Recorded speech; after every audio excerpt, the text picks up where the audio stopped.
Oke guys, welcome back to my channel. Apa kabar kalian seluruh subscriber yang hari ini masih tetap setia memberikan support dan dukungannya kepada channel ini? Aku ucapin terima kasih guys. Karena tentunya berkat dukungan kalian kita di sini pastinya ya terus bersemangat dan terus bergairah pastinya untuk terus memberikan updatean terbaru dan informasi terbaru seputar aplikasi pinjaman uang online. Oke guys, buat kalian yang hari ini masih ragu-ragu untuk nekan tombol subscribe, untuk nyalain tanda loncengnya di channel Warung Pinjol, aku doakan ya guys, semoga kalian segera diberikan kemantapan hati untuk nekan tombol subscribe dan nyalain tanda loncengnya di channel Warung Pinjol. Oke, yaudah ya, aku doain ya. Udah aku tungguin ya, kalian tekan ya. 1, 2, 3. Oke, terima kasih buat kalian yang telah nekan tombol subscribe dan nyalain tanda loncengnya. You're the best, you're awesome. Kalian memang yang terbaik tentunya. Amin ya robbal alamin. Oke guys, di video kali ini kita masih akan tetap ngebahas ya seputar aplikasi pinjaman uang online. Dan di video kali ini kita akan ngebahas tentang resiko gagal bayar di aplikasi pinjaman uang online, baik yang legal ataupun yang ilegal guys. Tapi sebelum kita kupas tuntas permasalahan ini, sebelum kita bedah, kita explore permasalahan ini, saya pertama-tama ingin nyapa-nyapa dulu buat kawan-kawan yang hari ini masih ketakutan akibat diteror, masih ditakut-takuti oleh pihak desk collection ataupun debt collector aplikasi pinjaman uang online. Yang ketakutan itu sebenarnya sebagian besar dari pemikiran kalian sendiri tentunya ya. Kalian yang menciptakan sendiri ketakutan-ketakutan tersebut sehingga menghambat seluruh aktivitas yang akan kalian lakukan pada hari itu ya tentunya. Saya ingin berpesan kepada kalian yang hari ini masih gali lubang tutup lubang, pinjam sana pinjam sini, hanya sekedar ingin membayar biaya perpanjangan, membayar bunga, membayar denda, dan membayar biaya-biaya lainnya yang tidak ada habisnya dan malah membuat kalian semakin terpuruk tentunya ya.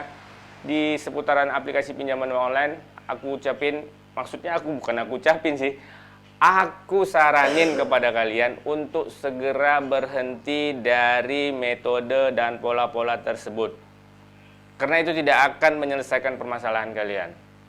Dan buat kalian yang hari ini masih mempertahankan gengsinya, masih mempertahankan keakuannya, kegagahannya karena menutup-nutupi supaya jangan malu kepada teman-temannya, keluarganya, pacarnya mungkin, atau kawan kerjanya, kawan kantornya, akibat berhutang di aplikasi pinjaman uang online, ya sudahlah, itu stop semua. Cobalah untuk segera menerima keadaan kalian yang sebenarnya, bahwa ini adalah sebuah kesalahan yang harus segera kita perbaiki, yang harus segera kita benahi. Kita tidak ingin berlama-lama di zona seperti ini karena ya udah pasti nggak nyaman ya. Bagaimana mau nyaman setiap hari di WA, di SMS sama si DC tersebut ya kan, dengan bahasa-bahasa yang kadang tidak semoga dan sangat mengganggu pastinya ya. Oke, langsung kita akan bahas resiko gagal bayar di aplikasi pinjaman uang online yang legal ataupun yang ilegal. Oke, kita mulai dari yang legal dulu ya guys. Jadi apa yang akan kita terima apabila kita gagal bayar di aplikasi pinjaman uang online yang legal? Yang pertama itu ya secara administrasi ya. Kita akan di blacklist dari BI Checking, SLIK OJK namanya ya, Sistem Layanan Informasi Keuangan Otoritas Jasa Keuangan. Setelah itu penagihan kepada kontak darurat yang kita daftarkan sewaktu kita mendaftarkan permohonan pertama di aplikasi pinjaman uang online. Jadi nanti kontak darurat kita akan dimintai konfirmasi, verifikasi bahwasanya apakah benar si A, Bu, atau Pak, saudara ibu, untuk mohon segera membayarkan tagihannya sebesar sekian ya. Intinya mereka menginformasikan kepada kontak darurat kita untuk segera melakukan pembayaran. Setelah itu resiko ya, resiko didatangin oleh pihak debt collector lapangan. Karena biasanya pihak aplikasi pinjaman uang online yang legal ini ada beberapa sih yang memiliki debt collector lapangan, walaupun tidak di semua kota, tapi sebagian besar sampai dengan saat ini menurut informasi yang kita terima, pihak debt collector aplikasi pinjaman uang online yang legal itu masih di seputaran kota Jakarta dan kota-kota besar Pulau Jawa lainnya. Tapi itu pun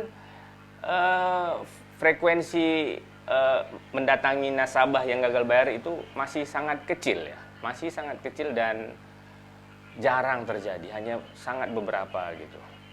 Ya intinya jarang terjadilah. Jadi resiko sebar data ya, resiko sebar data di aplikasi pinjaman uang online yang legal itu tidak ada. Jadi mereka pure murni hanya menghubungi kontak darurat yang kita daftarkan saja.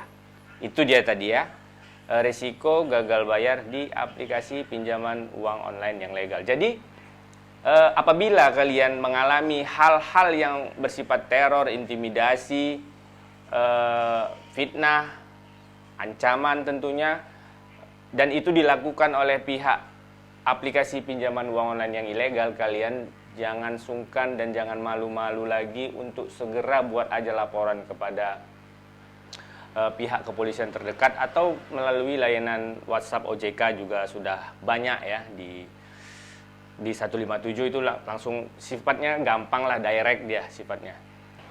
Oke, kita lanjut ke resiko gagal bayar di pinjaman uang online yang ilegal. Ya, kalau ini memang luar biasa guys, namanya juga sudah ilegal ya.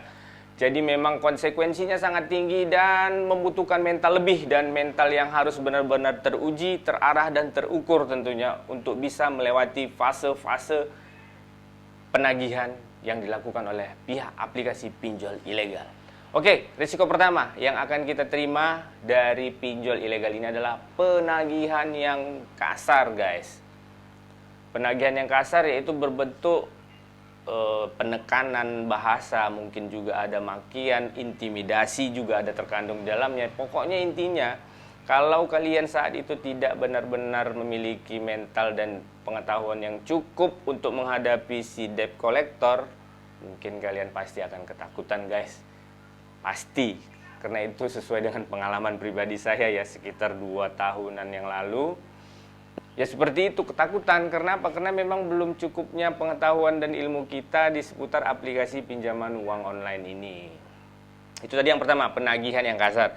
Dan yang kedua, kemungkinan juga ya, bisa jadi kalian akan resiko dibuatin grup donasi gitu. Jadi kontak-kontak kalian yang ada di nomor telepon, maksudnya nomor kontak yang ada di handphone kalian itu akan di-invite dan dibuatin grup gitu guys. Jadi kalian di situ akan dibuatin, dipampangin bahwasanya si A telah berhutang atau melarikan uang perusahaan sekian ratus ribu atau sekian juta, dibuatin grup donasinya untuk melakukan pembayarannya. Ya seperti itu. Pokoknya intinya kalian dipermalukan. Itu khusus mungkin yang laki-laki. Dan yang parahnya lagi ada yang perempuan ya, dibuatin grup donasi juga, tapi di situ grup donasinya grup donasi open BO guys. Jadi siapa yang mau pakai boleh buat harga gitu. Kan kurang ajar.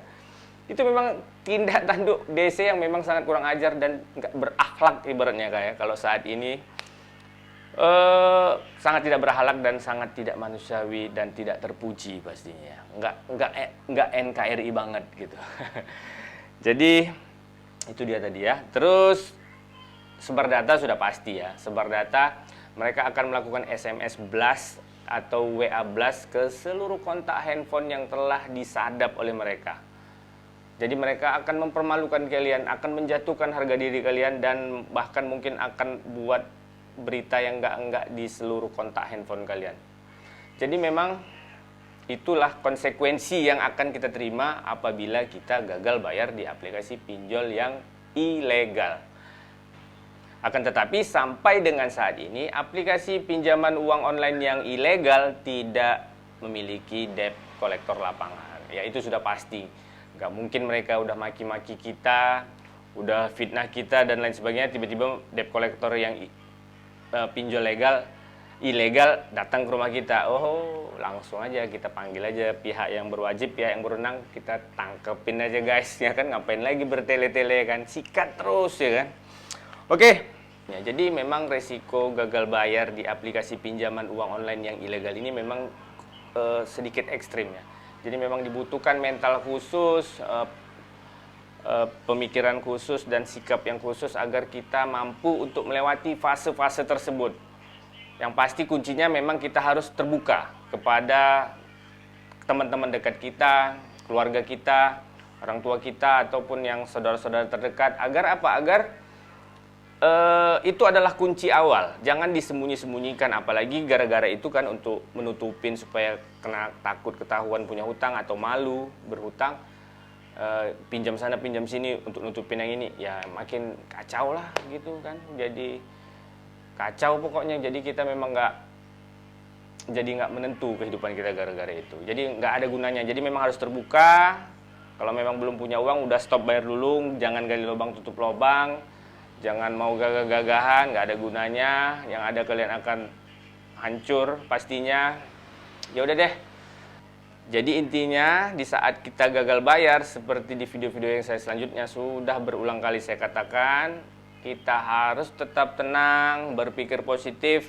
Jangan melakukan hal-hal yang justru nanti akan merugikan diri kita sendiri, merugikan orang lain, dan tentunya merugikan orang yang kalian sayangi. Oke, sekian video saya kali ini. Saya ucapkan terima kasih. I'm signing out. Waalaikumsalam warahmatullahi wabarakatuh.